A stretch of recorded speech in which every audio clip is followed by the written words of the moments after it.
Welcome back to another highlight of my Twitch series. My name is Nilaus, of course, and this is our weekly update of what's going on over on Twitch, because I'm playing Factorio both here on YouTube and over on Twitch, and I thought this is a good opportunity for me to showcase some of the stuff that I'm doing over on my Twitch series, which is very, very different from what I do here on YouTube, and give you an idea about it, maybe some inspiration, maybe just an appetizer for you to come on, join, or maybe you are following but you kind of lost track of it, and then you will be caught up now with these weekly updates. There are a lot of interesting things going on, and we left off this position at the end of last week. This was where we had almost worked on the purple signs. That was the big thing that we wanted to work on here. Working on the purple signs, this just getting all of the massive amounts of steel. Remember, this is expensive recipes, and every single science I'm building is aiming towards 3 per second. And that might have been overly ambitious, but it worked fine in the beginning. But let's see how that works as we go. But on the other hand, with most of our sciences here, they take quite a lot of science to actually get there. Let's see if we can find something that's big and expensive. That one, for example, 10,000 for this, for the silo, 20,000 here, 50,000 for the atomic bombs. Yep, they are pretty damn expensive. So less than 3 is just means that it's going to take forever and ever and ever to get there. The objective for today is, of course, getting the purple science up and start utilizing some of the purple science for some extensions of making a collective location for building everything we want. So let's see what it looks like when we've built the purple science. And here we are after the first stream of the previous week. This is situation. It looks very much the same, but we have now purple signs. But another thing that is very important, that after the first stream, right when we started off this week, that was after the Icarus marathon I had over on Twitch, and because of that there were a lot of hype trains, because I streamed 24 hours and they added a lot of new resources into the world. So I took the opportunity to start expanding out here and starting to claim some of these locations, because iron is definitely something that's running out. So we have some good ones out here. That's not particularly good, but this one is 1 million, here's 1 million, and there's another 2 million. So we will be starting to expand further out. The problem with expanding further out is that it opens up more territory outside, which then can be subsequent for spawning. So that means we're continuously pushing out in all directions in order to reclaim more resources. That's just the way it is. That's how this series is designed. But let's take a look at the purple science. So here it is. We have everything working. We have coming in from here, get some copper here, get some stone. They're going to be brought up into dedicated locations. These are standardized locations that we have done by many times by now. And you can see here the whole thing is actually right now not starving because of steel, which things usually are, but actually starving because of the red circuits. I'm simply not getting enough in here to feed everything. And this is what it looks like. We get the red circuits. This is a recursion, so you can have multiple warehouses into a bigger warehouse. And we have small builds. Of course, you can see here, this is the issue that we are not getting enough red circuits in, but that's simply because of the mining part. If we look up at this location, we have only a few remaining available here. And up to the final product here, this is where we built the red.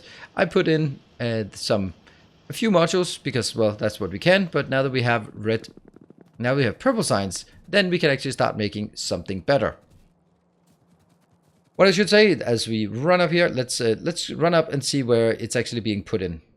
So this is our new science facility. This was built last time, but now we have the purple science coming in, and as you can see here, at this moment at least, we have everything coming in, and we are starting on the rocket silo research that we just highlighted was costing 10,000. Also working our way towards a better power armor, which would be super handy to get.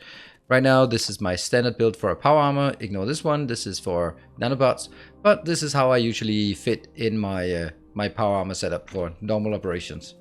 But there's a better power armor available. So here we look at, this is our hubs. These are the ones that were designed by Zephyr Hash, and I'm really happy about them, but they just don't scale and they don't really work for what I want.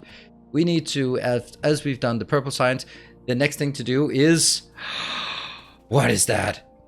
Usually I would say it's a manufacturing hub, but this is a big, large building full of junk, so it kind of is a mall, isn't it? So, yep, after a lot of peer pressure, it's now defined that this is a mall. Look at that. You look at it. It even. Where are we? Even has a parking space there. Look at that. See. Yep, this is. There we go. That's one. And 2 cars, just there we go. See, parking space, big, boring building, and then lots of small shops, peddling their own wares in here. This is something that I wanted to do, but obviously I couldn't do it before I got. Well, I could do it, but there wasn't really another point to doing it before getting purple signs, because one of the key points I want to do is making the assembling machines and making modules. So those are the things that actually were waiting for us to get that. This is just the design, and this is what is going to be the majority of our build here. So that's where we leave off this episode. And as you can see, with purple signs done, then the next part is working on the hub/mall in this case. And once we have that, it just becomes a lot easier to get things going and just build more stuff. Power wise, that should also be mentioned, looks here, it basically judging by this line compared to this line, then we say we have plenty of material. What this means is this is the time of the day it takes the solar panels to fill up all of the accumulators from the nighttime. So right now we are in the process of, again, now this is where we start filling up again. So that's it still has plenty of power, even with everything operational. But let's see how that goes, because now we can finally start scaling up with more. Now we can make yellow assemblers, beacons, modules, those kind of things that are kind of intensive. Let's take a look at the mall as it expands. I hate saying that word, but yeah. So here we are in the next episode, and we are looking at this awfulness. What the big thing that has been done here is setting up the logistics for this. Previously we had reds coming in, stealing reds from the blue signs. This was not sustainable. We did not have a green signs build. That was just like a box of green signs that was built very early in the game that had just built up a large stockpile that we were just emptying gradually. But now we have a new supply line. If you look at the resources, we're up to potentially 515 miners, and yeah, that means, yeah, it's not a lot of buffer, and that the lack of buffer means that it's going to be really difficult to expand. But it means that we can get this up and running, and that's super important. Let's go in here, and you can see how much of a hellhole it is. Look at that, all these busy people just bumping into each other. There's a lot of queuing up to get anywhere, and you can't find anything that you're looking for. This truly is a mole. What we're doing here is we are starting to work towards getting the absolute best item in Factorio extended. There is a better battery, there's a better fusion power, there's a better shield, there's a better set of legs. There's even a clothing store. See, you get your new leggings here. There's better roboports, there's better personal lasers. All of those things are things we want to get into our new power armor that we'll be making. Aside from that, the core things like building assembling machines, and also just basically anything. So the idea is we go in here, and anything that we now request will just go in and go out, and that's it works quite well for what it's supposed to do. And the supply lines, of course, are going to be super annoying to get in here, but that's again the way it has to be done. And so this was the major thing as part of this stream, getting that operational so we can move on. And that means we're now we got the purple signs, we got the yellow signs, we got all the signs except the space signs, and we got our hub/mall that we are working on. What are the next things? Well, the next things will be, you can see this line is getting bigger here, so we start using some modules and some beacons for some of the core things like blue circuits. Let's have a look at how we start scaling that up and as what that will result in. Here we are. We can now see from the overlay, we can see that we are starting to have to expand out. We're really running out of resources out here.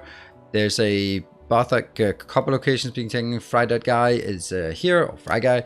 G1 Kings out here. We're just really aside with this expansion, we are just have to go all the way out of our little base in order to get the new resources and keep the resources going. Everything seems to be running out here. You can see that this one has run out of apparently was an iron deposit here that isn't there anymore. But we have interesting things done. This is the new roboport, the new power armor, and it's absolutely insane. So I'm gonna just show you first of all. Look at how fast we run as we progress over here.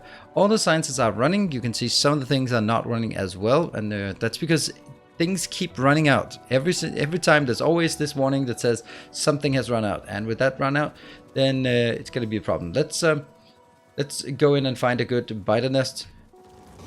just to get a sense of the power. You can kind of see it here. There is a biter nest here at this point. Yep, at this point we don't really have to deal with biters at all anymore. They are just melting in towards our superior laser tech. That means it's really nice. We have everything we need in terms of this. We're running fast. We have better robots, 140, super good, twice as good Mark II robots. So we finally get into the late game where we see things that are just way better than normal with the higher tiers. What I should show you this took quite a while to get all of these things updated, but now they are updated and that is good. What I want to show, that was actually up here, the blue circuit build that we have up here, right, an isolated build. And this isolated build is also, look at this, the iron comes from all the way up here and the copper comes all the way from out there. But, you know, it's getting done. But we have a new build. Look at this massive build. Yeah, well, it's a module beacon build. We don't have a lot of modules and beacons, but we have something. It uses a bit more than one belt. That was kind of what I wanted, and it outputs 2.66 per second. This is where we're going to start converting. We're going to start converting into better builds. There's no point for me in building it bigger because this one is producing 24 if it was fully operational, and there's another one over here for 24 as well that also would, if it was fully operational, would also go in there. So definitely we can't really, there's no much point in making it even bigger than that. What we're then starting to work on in design wise is a little location here with just meticulously, the reason why there's only 2 here is because I want to design it towards having 3 space signs per second, so I don't need it faster and therefore I don't want it faster. I do not have the space science pack research, but that is going, another 20,000 signs going along here. And this is where we then have the other one that we start doing these kind of updated designs. One of the next designs that we're going to look at is probably the LDS, the low density structures, because this is consuming like a stupid amount of plastic and copper as well. So if we want to make some savings, that's a good place to do some savings as well. And that's basically where we are right now. We'll be gradually transitioning things into more module and beacon build to get more resources out of, or get as much value out of our limited resources, as well as continue to make the tech for each of these components going into the space science. There's going to be a lot of design work for these 2 are already done. This is just getting it inbound. We've now done the blue. Then we need a location for the rocket control units, and we need a location that does rocket fuel, and another location that does the low density structures. So we need to do those designs, and then eventually, hopefully, we will have a few resources or a few more drones here and there that we can pitch in to actually support this. That is the plan. We have still have a few locations untapped. They're not very big locations, but we'll just have to make do. And there's also some locations out here, but mainly I think it's the Warren location out there. Let's see out here. Yeah, so we do have a bit more locations here and there, but it forces more expansion outwards. But we're also going to make a change here is that we have quite a lot of coal deposits, and we're not really using coal for anything except plastic, because coal liquefaction compared to oil processing requires more drones, and drones are really our bottleneck for this. So if you have come all the way to the end of the video, then I would encourage you to come on over to Twitch. I'm streaming Factorio on Tuesday, Thursdays, and Sundays. It is at twitch.tv/Nilaus, and it's super fun. I think 8 p.m. Central European time, and all the days that I'm not streaming Factorio, I'm streaming something else. So come on over and see what what's happening there. It's a good time. I promise you a good time. Well, I can try at least. I can promise. Whether I can keep it, that's a different matter. You'll be the judge of that. So thank you very much for watching. I will see you guys here on YouTube, maybe on Twitch, or maybe on Discord. Thanks for watching. Until next time, take care and stay effective.